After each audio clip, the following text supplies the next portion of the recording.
Welcome to the Unexpected Podcast. My name is Justin Mawakizi, and today's guest is a guest of honor to me, but his name is Colonel Doug Davis, with a long history from Valley Forge Military Academy and the legacy of Valley Forge Military Academy. And we wanted to talk about it and his personal life as well. So, Colonel, thank you for joining us. Thank you for having me. I appreciate it. Absolutely. Before we talk about Valley Forge, who was young Doug Davis? What kind of kid were you? I was an only child.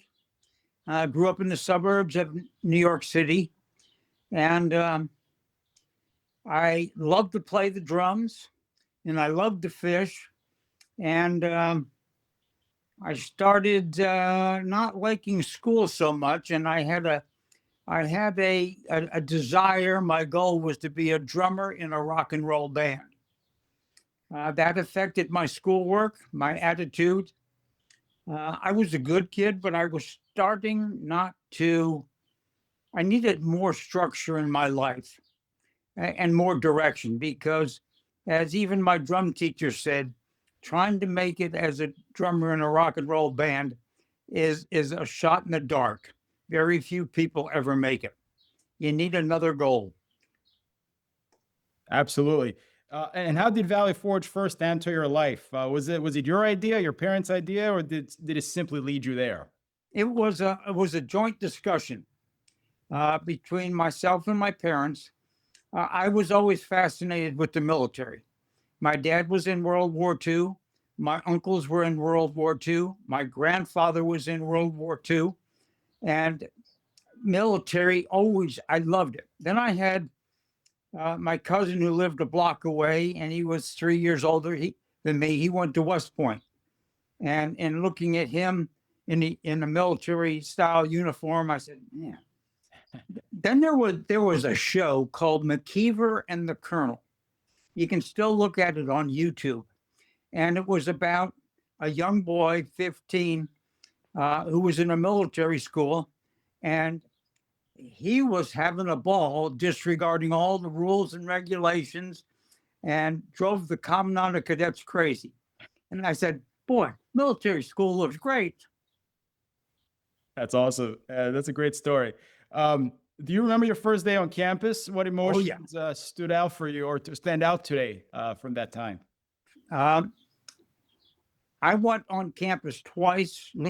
I tried for a band scholarship on one time, and then I took the admission test the second time. Not really looking around. I was kind of nervous. But my first day at Valley Forge, I went into Cary Hall at the time, which was behind Lafayette Hall, and looked over at St. David's Golf Course. And I got in my room. We set things up haphazard. My parents left. And I say this now, but when they left, I said, oh, thank goodness. No more nagging from my parents. And I pulled open my luggage, pulled out an ashtray and a pack of cigarettes, lied in bed, and lit up a cigarette. And this guy in a white uniform with things on his shoulder came in and started screaming at me till he turned red. And he says, wait till the plebe system starts tomorrow. Your ass is mine. Now, that wasn't in the brochures that there was a plebe system. That's right. And I had heard horror stories from my cousin about West Points. And I looked at it and I said, oh boy, I've done myself the wrong way the first day. That's an excellent story. You hear it all the time from different graduates as well, that first connection or introduction to the plebe system, especially the haircuts. Yes. Zip. What surprised you most about Valley Forge that nobody had prepared you for, other than that shock in the first day about the plebe system? The thing that I was not prepared for was having so many brothers and friends. Right from the beginning, it was a bonding effect. We were all scared scared to death. You know, they yell plebe, you get out in the corridor and you get yelled and screamed at, some push-ups, and that kind of bonds you. I had not ever had any of my friends spend the night over. I was an only child. So having all these brothers all of a sudden was wonderful. Yeah, absolutely. Was there a moment when you realized at some point that you said to yourself, "I'm not the same young man who arrived here," that you had changed and grown as a person? I would say that took place when I first saw my parents on recognition day, because I was bound and determined to improve my grades, be a disciplined person, and make my parents proud. And I had felt, even in that short period of time in August, September, and we had recognition in October, that I was a different person. I was sucking in everything that they could teach me, especially honor. And I was a different young man. And my parents realized that. They could see it right from the beginning. When people often think about military schools, they think of marching and discipline. What do they completely misunderstand about Valley Forge, what it was to us young cadets? Well, I think the biggest thing was, you start right from day one and they give you a cap shield book, and you're required to recite um, different parts and history of the school, rank and insignia, the mission, and it brings you into your environment and why you're there, and it also teaches you that you're not there alone. And that study of the cap shield then goes over into, as you are through the years, leadership, because not only are you're learning to teach others in subsequent years. Correct.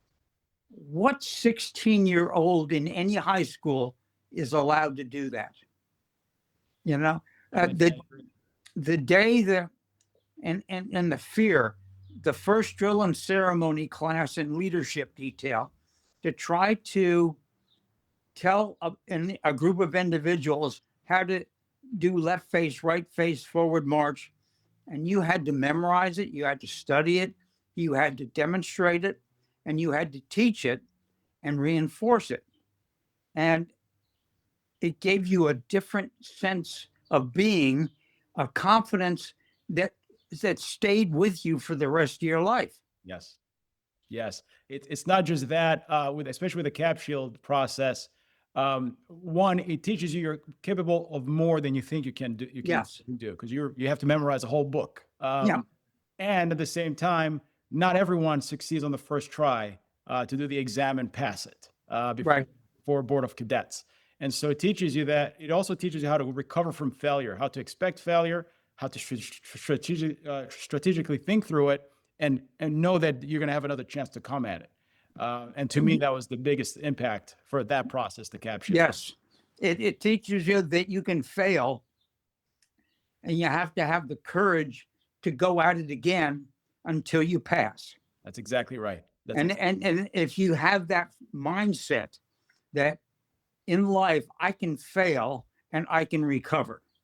Absolutely. And that's the best way to learn, because that's how Yeah. you know where your deficiencies are. There But there was several cadets who went before regimental and academy boards for discipline and lost their rank, marched 100 tours or so, and many of them, after they graduated, said it was the greatest thing that ever happened to them, because they learned that they can recover from that and that they're held accountable for their actions. that's exactly right. That's exactly right. Something that today's society could use more of. Oh, yes. Who are the adults that changed your life? Uh, the biggest one was General Sinelli, who was at that time the dean of the academy. And when you were there, he was the chaplain. Correct. Um, the impact he had on my life, I got in trouble during the first month of my time there. And I ended up with my company commander and myself in General Sinelli's office. And we had a long discussion, and it wasn't standing at attention and being yelled and screamed at. He learned about me, learned what I was hoping to achieve, and they decided to give me a second chance. From that point on, he was my main mentor. Mm. And when I went back there as a faculty member, he was continued to be my mentor again. No, And, it was. Go ahead. it was just an experience that many don't have. But the person who was the most impactful at Valley Forge to me, I got to work hand in hand with. That's amazing. That's really amazing. And in different parts of your life. Yes. And I do remember the first point that I thought I was going to fit in with Valley Forge and figure it out was the first Vespers when General Sinelli taught us plebes how to respond to "It's great to be alive." Joy. I still do it, and nobody understands why, but it's still Only Valley Forge guys know that. What lessons from General Sinelli and other officers have stayed with you for decades? The biggest one is honor.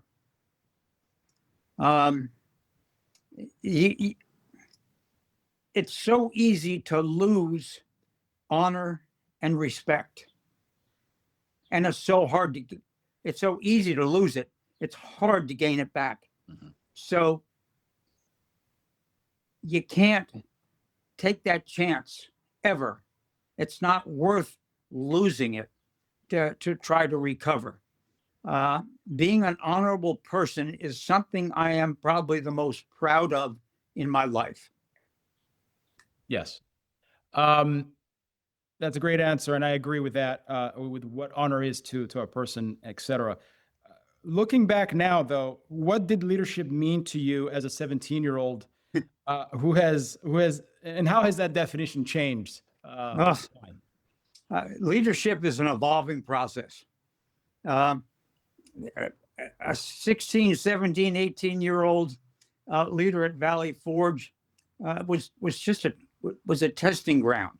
It was kind of like a free shot at trying things, because the people around you didn't want you to fail. You were trying for best company. You were doing the best you can. You don't get that in life many a times.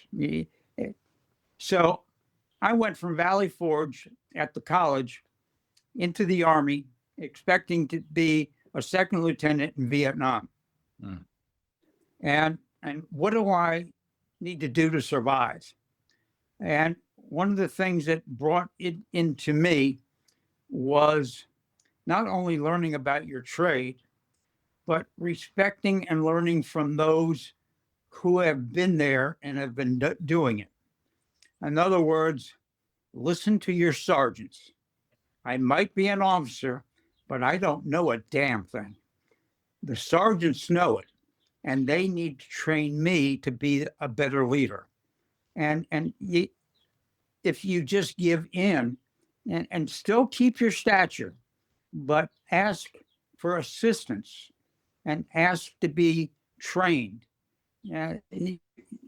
you're going to be a better leader. I love it. And that can translate into the business world. Yes. As you become a manager or even as an employee, trying to get your team to accomplish your goals. You have to have a cohesive team, unless you're a manager of one person. But normally you go into a business and you have at least a section or an office. When I finally got out of the military and Valley Forge, I ran a group home. And I was asked I was told I was gonna have a house of 12 individuals, young disfranchised youth who were there, mostly court ordered, and I'm going to have a staff of 12 counselors and a social worker in a regular house. Do I think I could handle a job? And I'm thinking, well, I handled the barracks of 120 young men, and it was just me, Right. but it was different. Yeah. Yeah, now I have a team I have to develop. Uh, I know nothing about childcare other than what I learned at military school. Right. uh, and you learn from there, and at the same time you're leading. Yes. And if you sit in your office and try to lead from a chair, you are going to fail. I You agree. must be involved. It was something we taught in the military leadership: be, no, do. Be a leader, know what you need to do for the organization, for your job, and do it. And don't do it behind a chair. You do it with them. I agree. It's a great segue to talking about later years coming back as a tactical officer. When you returned, what was the experience like when you came back on campus? It was, I would probably say, euphoric, because I remember walking out graduation day hand in hand with my fiance. We were getting married in 20 days. And after 5 years, and she was with me for 3.5 of those 5 years, it was like leaving our home. And it said, someday, as we walked out with tears in our eyes, someday we may come back. Mm. And to come back still in the Army as the professor of military science at that time, I could be at Valley Forge. I could see Valley Forge from different, but I can also mentor college cadets in the ways of the Army. Then that transferred into an offer by the Commandant of Cadet to be a tactical officer. And I said, why not? Besides the fact they're going to give you discounted housing on campus, Right. to be able to mentor cadets that I had once been, it was just something that was very exciting to me. Yeah. You understood the algorithm. You had been in their shoes. Yes. You knew exactly the emotional arcs that they go through depending on what grade they're in. And Yeah. And in the 22 years from the time I graduated till I went back as a tactical officer, society had changed a lot, but it was different. And we went from we had a little strong box that we were allowed in our room, right. with a key. You could open up anybody else's with a paper clip. The doors were not locked, but nobody stole anything from you. Mm. You were allowed to have a little like transistor radio. Of course, definitely no phones in the room, Right. no computers at that time, but everything was different. Yes. So it was a learning experience at the same time. Right. As a tactical officer, how difficult was it to balance discipline with compassion? Not at all for me. The first thing you need to do is you need to know your cadet. You get to know the cadets. And that's the part of critical thinking that I love, because you have to know your audience. You have to know your cadets. Where are they from? Why are they here? What's their motivation? What do they want to get? And you have to show equal treatment, but it doesn't have to be given the same way. For somebody who is just right on the right track and everything good and makes a mistake, versus somebody who just doesn't want to be there, doesn't care, will look at me and tell me where to go. You got to punish both of them. How do you do it? And you have to have compassion, because if you delve into that person who doesn't want to be there, maybe you can find out what's wrong. Why don't they want to be there? What happened? Is it a home situation? Was it they were ridiculed at their old school? Were they hanging around with the wrong crowd? All of those things play into the way you deal with a cadet. I agree. Were there moments when a struggling cadet reminded you that why that work mattered? Yeah. Okay. It, Go ahead. it did, and it still does. And thank God for social media. Yes. We don't find you, don't we? and I wish, as a young adult, that I could have gone back and interacted with those people, those teachers, and things like that, who I respected and taught me that. I'm on social media with so many cadets. It's fantastic, or previous cadets. Sure, alumni. And watching them grow and learn and succeed and get married and have kids, and it's fantastic. Was there a lesson you hoped every cadet would carry long after graduation? Well, the first thing is honor, and I'll give you a little story on that. There's nothing worse than trying to teach a class on honor, as the tactical officers did to the cadets, when your president of the United States has just lied in front of Congress and to a board.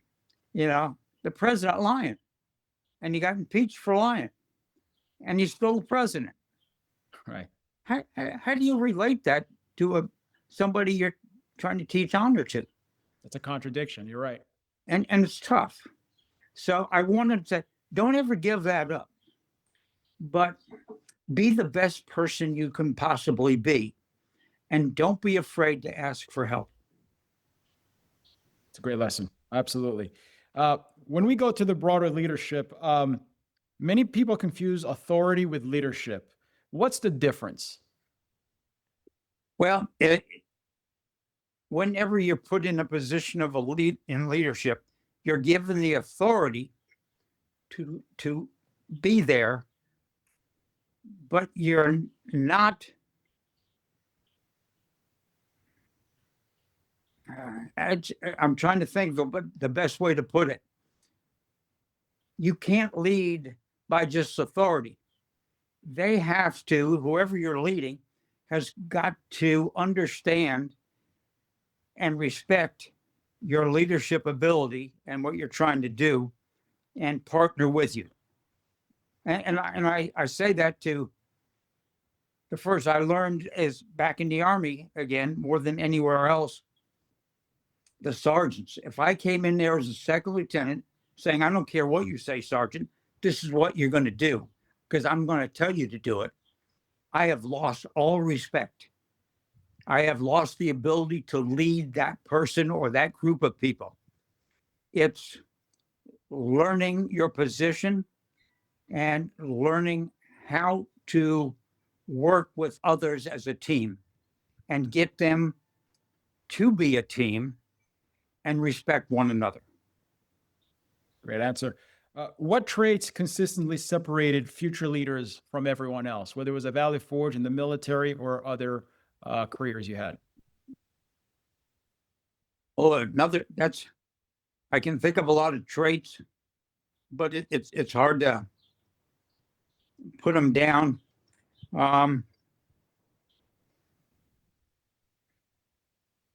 Well, that's a tough one.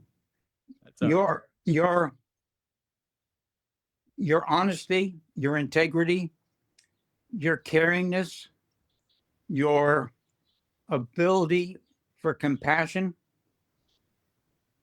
your ability to take a look at a situation, analyze it, discuss it, and come up with the best solution for all. And then go back and take a look at it.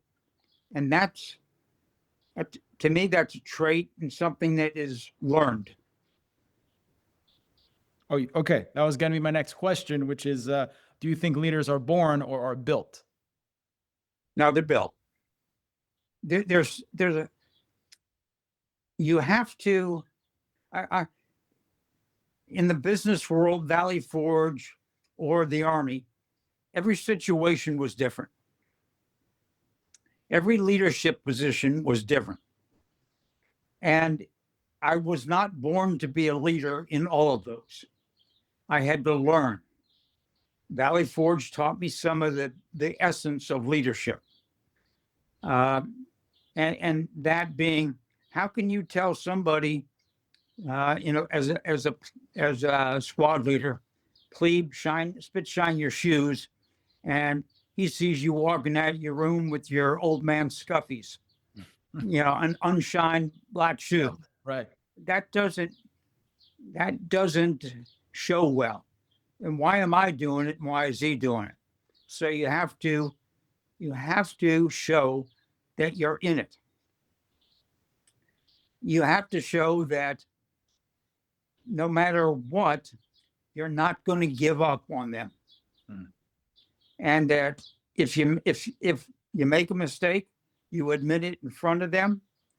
I've learned the best thing to do is ask for their advice before I make a decision. It doesn't take anything away from me what do you think, Sergeant? Now, this is the commander's intent. This is what I'm getting. What are you thinking? And it doesn't have to be a sergeant. I could be a major and I'm asking a junior captain. Right. And when people did that to me, I felt part ownership in this decision. Yes. They're already bought in by the time you have to make that decision. And they know that you've taken into account their perspectives. And it's a degree of humbleness, but it's also a degree of, from a leadership perspective, making sure you don't have any blind spots, because everybody has some blind spots. And then if it goes wrong and the person comes up to you and says, "Sir, this isn't working," you don't say, "Well, damn it, just keep doing it until it does work." And I've been in that position. No, okay, let's gather around, let's reevaluate, let's rethink this from what we've learned, and put another action plan into being. It's being a leader is being a leader is an organizer. He develops people. He makes them better. He or she gives them a purpose to go higher. And one of the things I learned early on in the Army, I learned to look around and find leaders that I agreed with, and saw examples of leaders that I did not want to be. And I said, I'm never going to do that. Right. And that's a teaching point. Thank you for that dumb person doing something stupid. Absolutely. Because I learned from it. Absolutely. Being able to be that aware is also key, to scan the environment. Now, Valley Forge, its motto is courage, honor, and conquer. Let's unpack each one. What does courage mean today? Courage means to stand up for your convictions.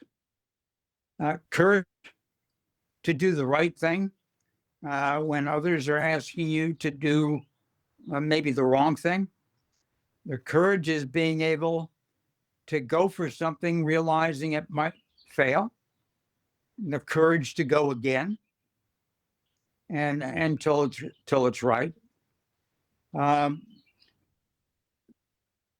Everyday courage.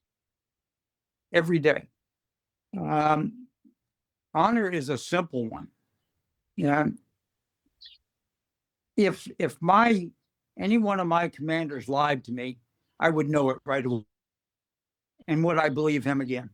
Mm. And knowing that, am I going to follow him into combat, knowing that he has a chance of lying to me?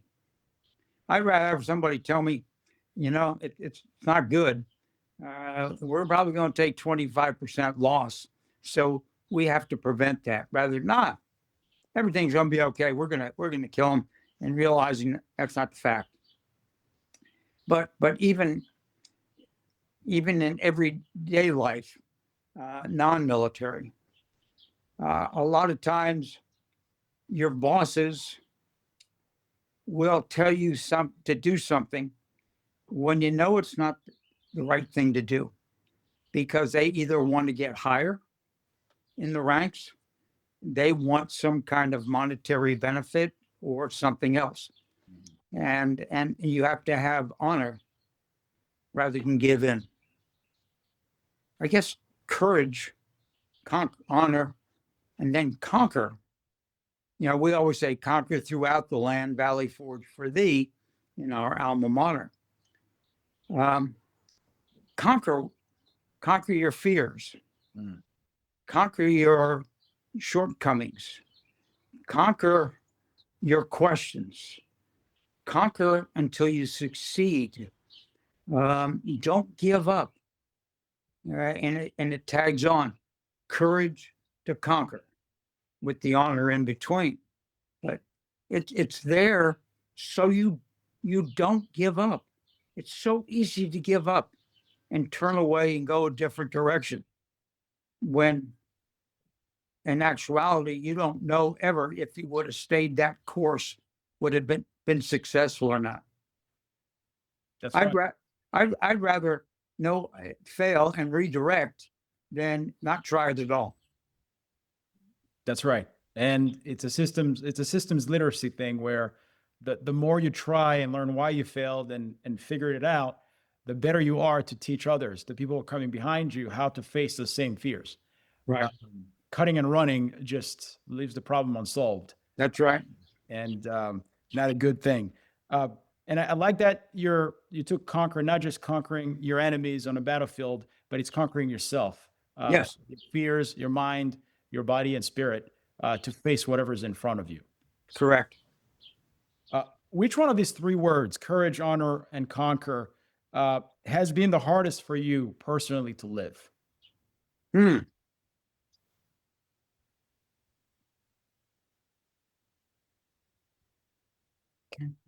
I would say conquer. There's a lot that I wish I would have gone for, and I didn't for some reason or other. Yeah. And it's not that I failed or that I was afraid to go that way.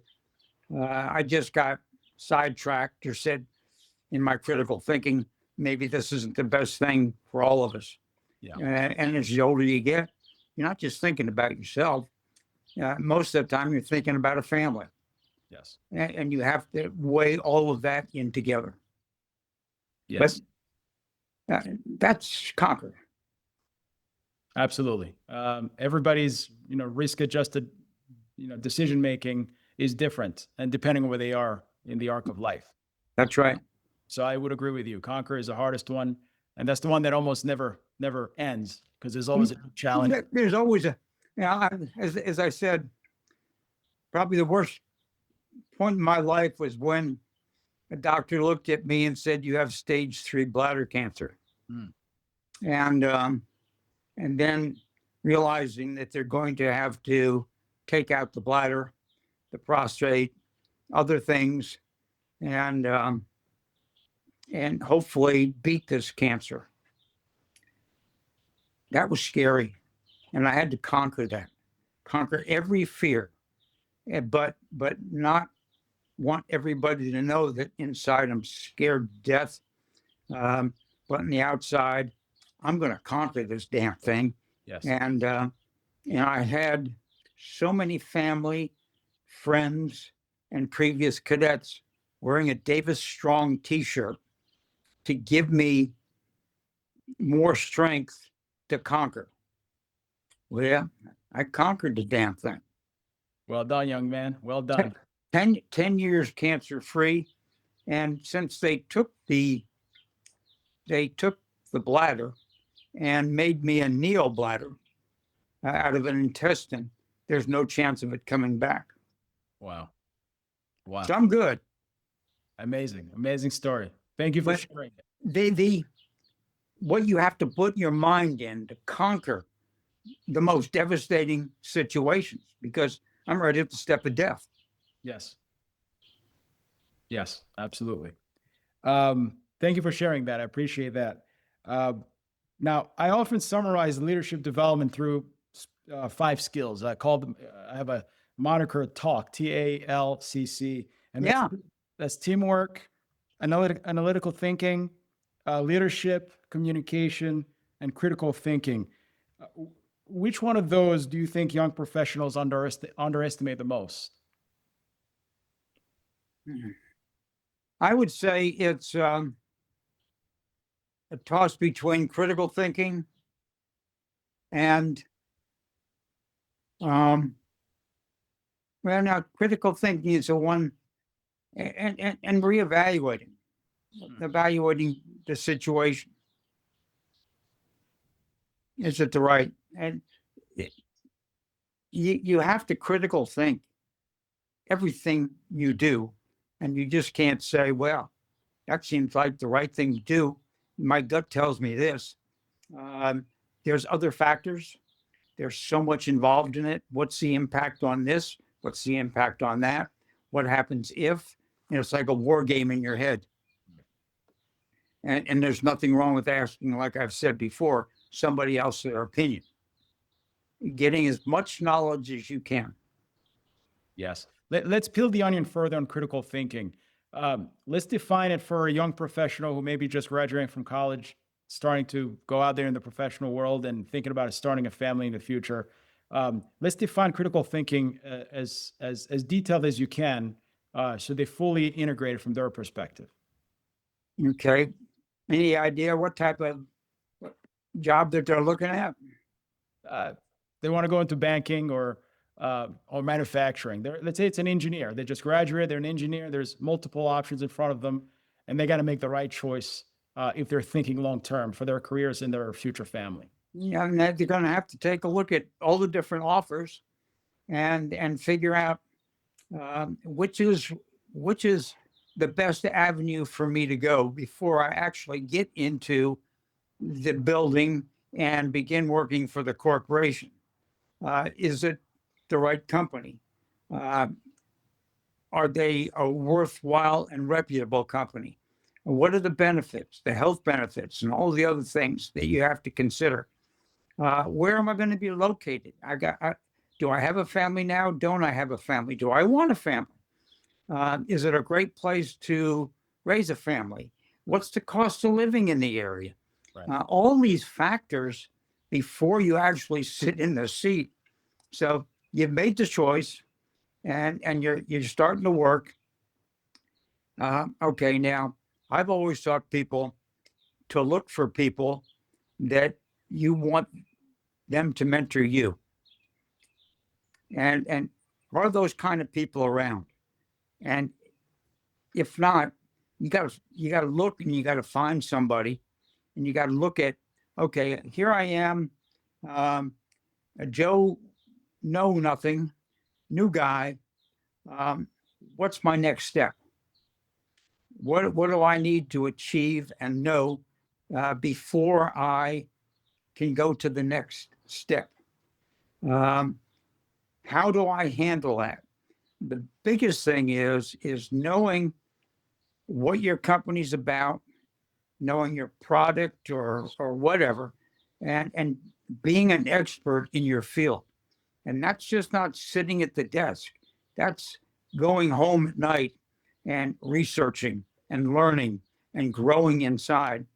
Because if you don't know what it is, you can't sell it, you can't be it, you can't do it. And then when you get there, like I say, you got to find somebody who is willing to befriend you, that is a little higher than you are, and pick their mind and you got to start it on an easy, casual basis until you build a relationship with a person or persons, and then they can see, oh, he's interested. He's got it. He's not just here for a paycheck. He's interested in this. Right, right, right. And that So makes you stand out within the yeah, corporate sector as well. yeah, and when I went for my first non-military type job in childcare with disenfranchised kids, I didn't know the state regulations uh, for taking care of kids. I didn't know um any rules, regulations, and how does this thing work. It was okay. I took the job. Now I darn well better figure this out because I'm now in charge. And if I just sit in my office, things are going to fall apart really quick. And when they fall apart, it's going to affect the lives dramatically of other people. And that's just childcare. I mean, if I'm a stupid guy and I'm a corporation, I'm a supervisor, I might help sink the company if I don't do what I'm doing right. Absolutely.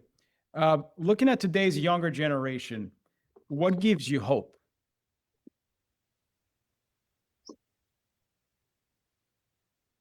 I can easily tell you what doesn't give me hope sometimes, but what gives me hope is that if they can figure out technology, they can figure anything out.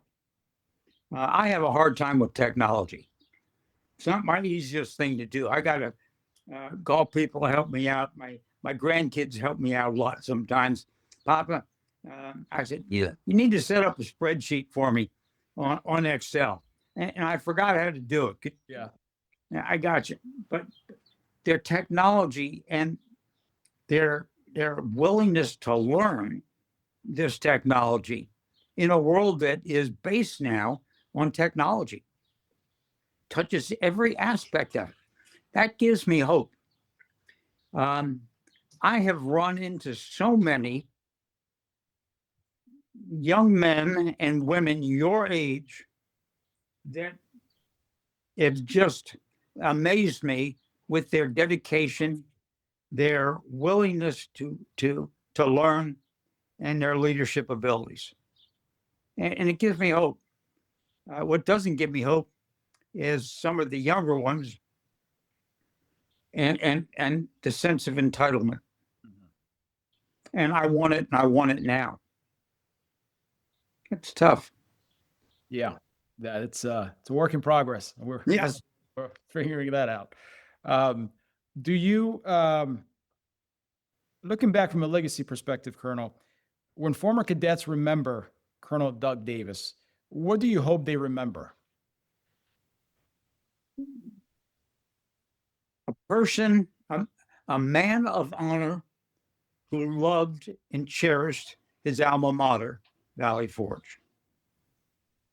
But that I always want to be known as a person of honor because I've worked so hard over the years to keep that honor intact.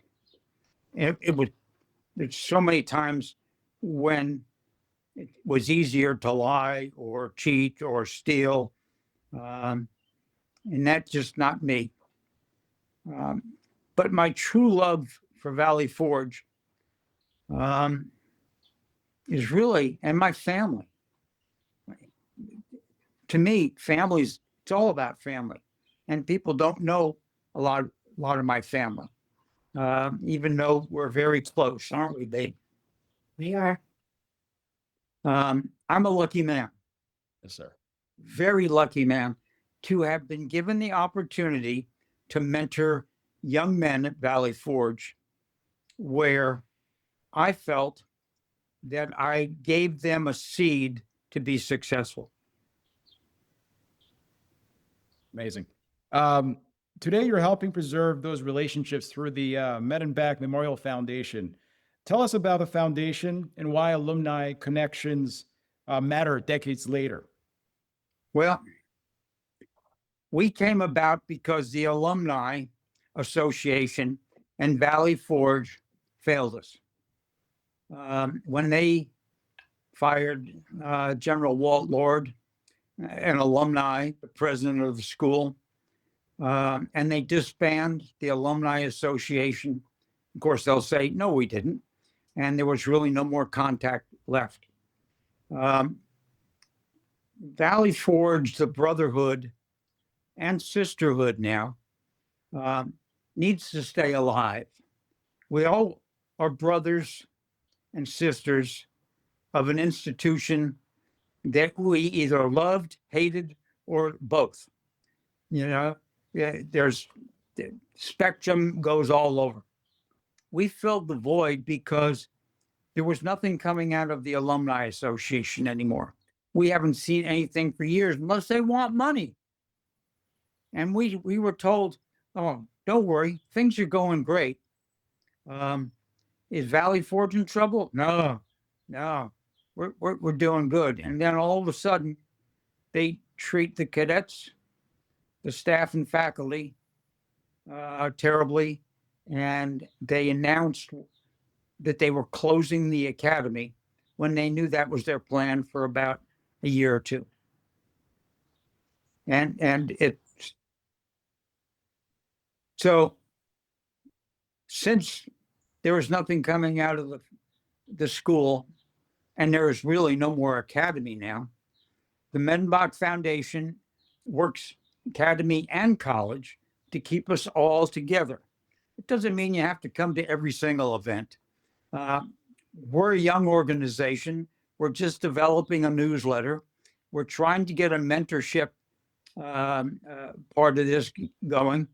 But the main thing is let's keep together and renew the bonds that tie us together. The spirit of Valley Forge and what it taught us should never go away. That's amazing. And some of these events, I've seen pictures from it, and hopefully one day I'll join.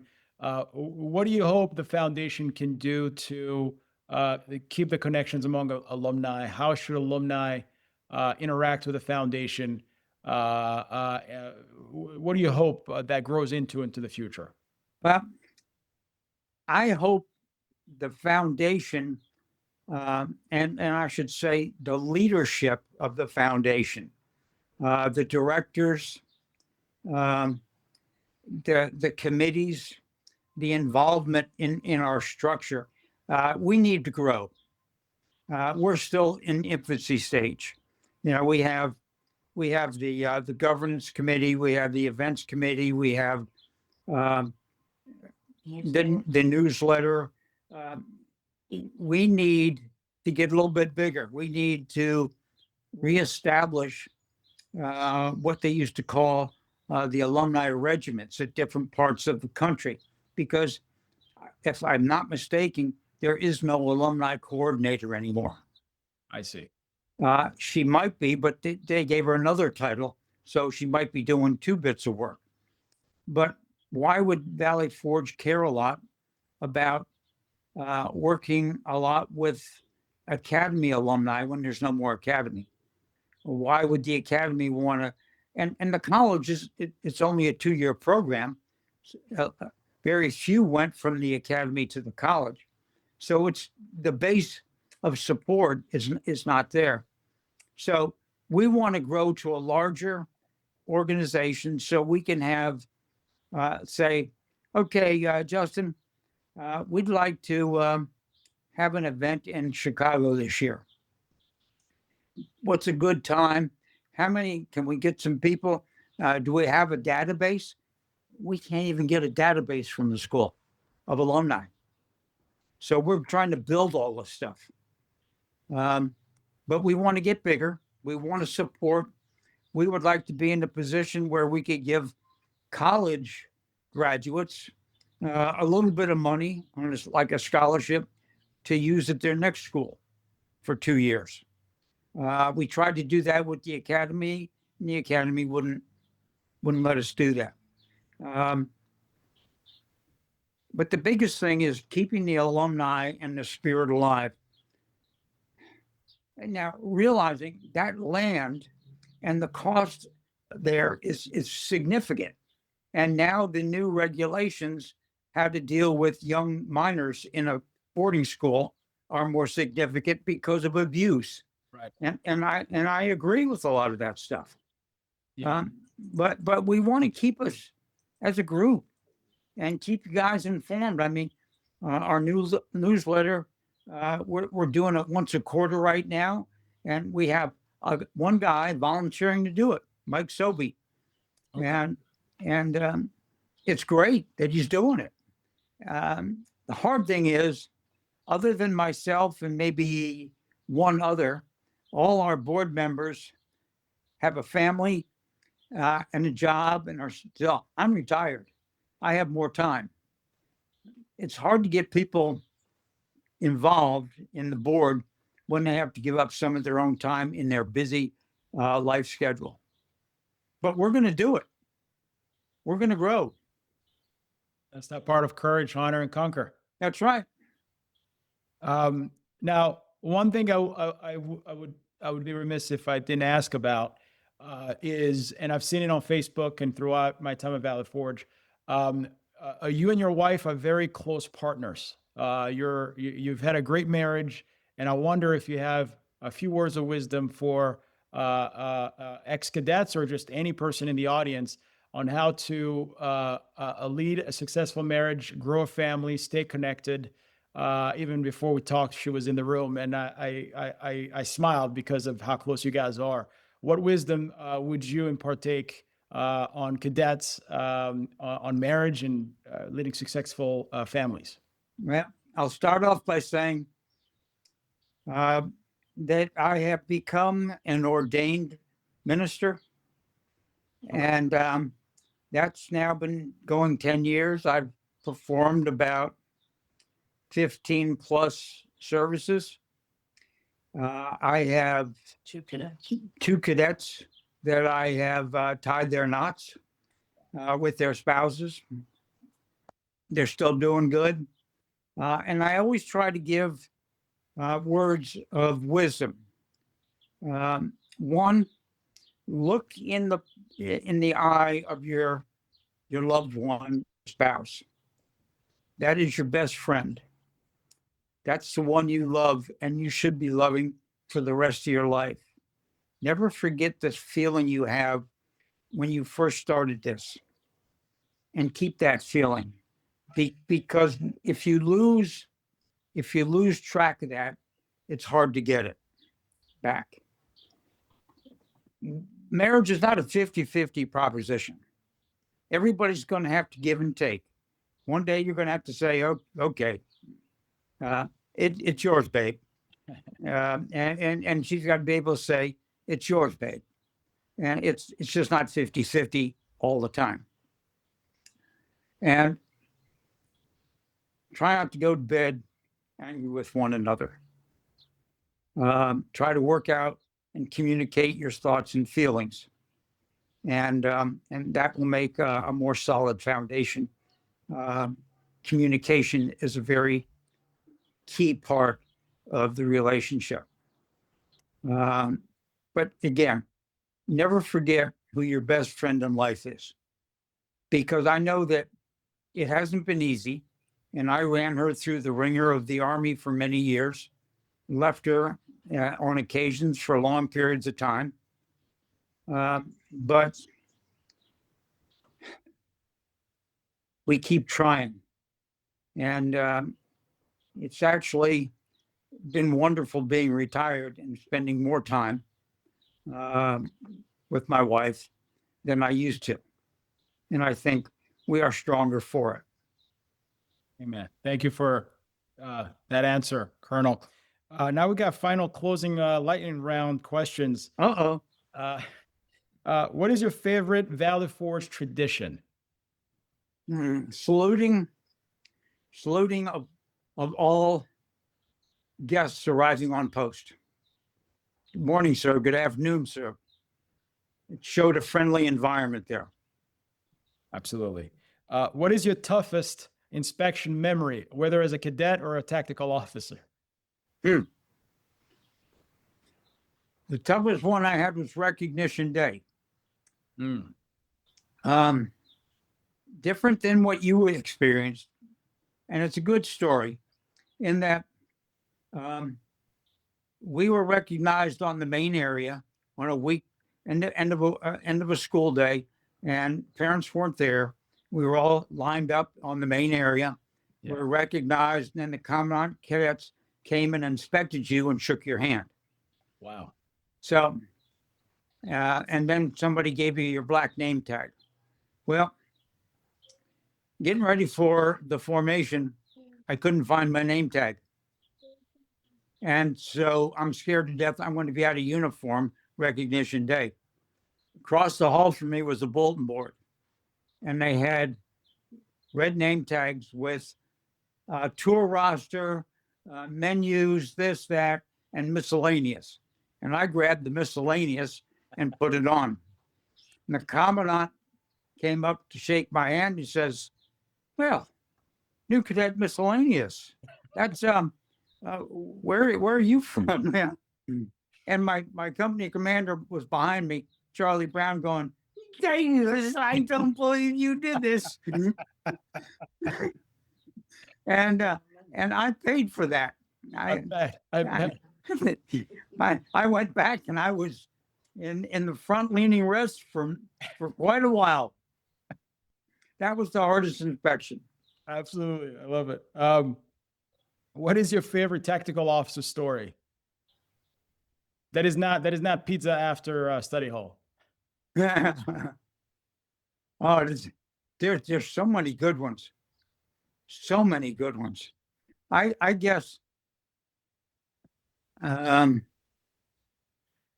the one where I have been a tactical officer now for a week, and the commandant of cadets called me up and said, "Colonel Davis, somebody is taking and flinging paper clips out the window to the painter, trying to paint the windowsill of the library.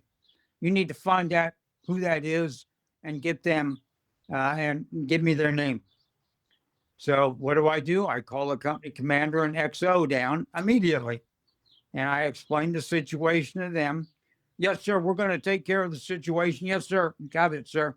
And they called the company out that day before study hall, explained it, and yelled it and screamed, and nobody stood up and said they did it.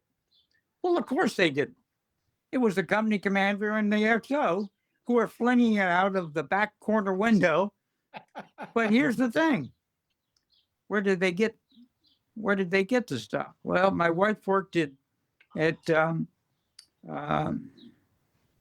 development at that time, and the XO went up one day and asked for rubber bands. They're doing a project, and so she gave him rubber bands. And then a couple of days later, he went up and asked for paper clips, and they were flinging with paper clips on a rubber band.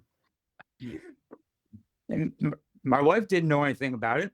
Right. It didn't realize that's how you do it. I didn't find that out until after they graduated. Oh, I see. Wow, that's an amazing story. The commander of the XO out of everybody. A leader everyone should read about. Is there a leader everyone should read about? Well, one of my favorites is Colin Powell. I got a chance to know him. I was almost his aide. I came in number 2 in the process.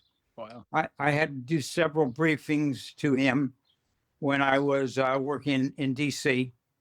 And the greatest leader, the greatest facilitator, mentor, and making sure everybody was doing things right. And he's got a lot of good leadership skills.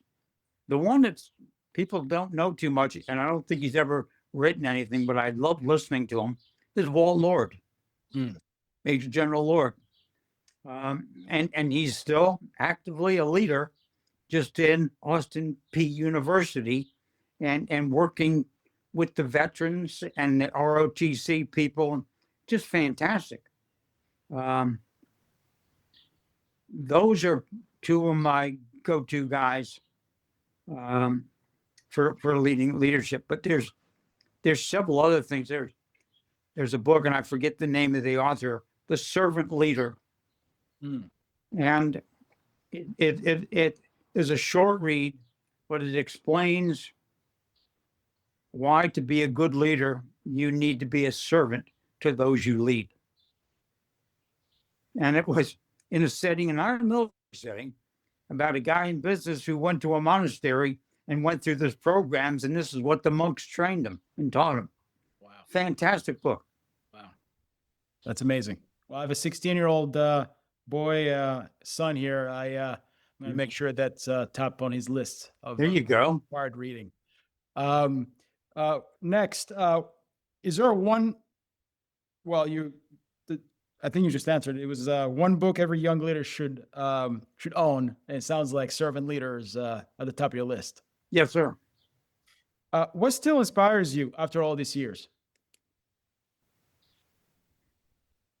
Life inspires me. I am grateful to be alive. I wake up every day inspired by the beauty around me, by the love around me, about my friends, and the things that we can do and enjoy. But life inspires me every day. Like, I'm sitting out here on my back porch right now, and I live back here at this time of the year because I get to look out at my yard and the green and the flowers and the birds, and it's great. It's amazing. One last question, sir. You were in the generation that experienced Vietnam. My graduation year was 2001, right before 9/11, and it completely changed a lot of lives of cadets who went to the military academy and now are currently veterans. Yeah. Some veterans come back fine, integrate in civilian life perfectly. Others have struggled going from military lifestyle to the business world or civilian life. What advice would you have for any veteran out there to keep their eye focused on courage, honor, and conquer, especially if you've even witnessed some of those veterans? What word do you have for veterans that are out there trying to make it back into the civilian world? It's veterans, don't give up. Ask for help. Don't be afraid to ask for help. Surround yourself with good people, with positive thinking. You can get PTSD from not just being in combat, but by bad situations that you're in. And I've seen too many people that I've known give in and commit suicide. First of all, the military needs to do a better job at identifying people in and going out of the military with possible problems. And I can't imagine what they're going through, but they have to be vocal about their concerns, their fears, their stress, and get involved with VFWs and organizations where you can, talk about the bad times, but you can also support one another and try to get to the good times. Colonel Davis, thank you so much for your time today to reminisce about the past and talk about potentially the future and how folks should stay focused. We appreciate this. We're honored, and I'm very happy to reconnect with you after so many years. Me too. And I appreciate the opportunity to speak some of these things. Getting kind of nervous on how it was going to go and things like that. Am I going to say the right thing? But, again, when you speak from the heart, it's going to come out right eventually. We are still got the ring, and we're brothers. ring or not. And I reach out and would love to talk to any brothers socially, online, whatever. Um, I and will. especially if somebody was in a bad place, I would love to help them out. That's excellent. That's excellent. We're going to make sure this message goes out as far as we can, and hopefully it brings more conversations with you as well, and of course the Medenbach Foundation as well. Talk to me anytime. Cheers. Thank you, sir. Thank you. Valley Forge for thee. Sir, yes, sir.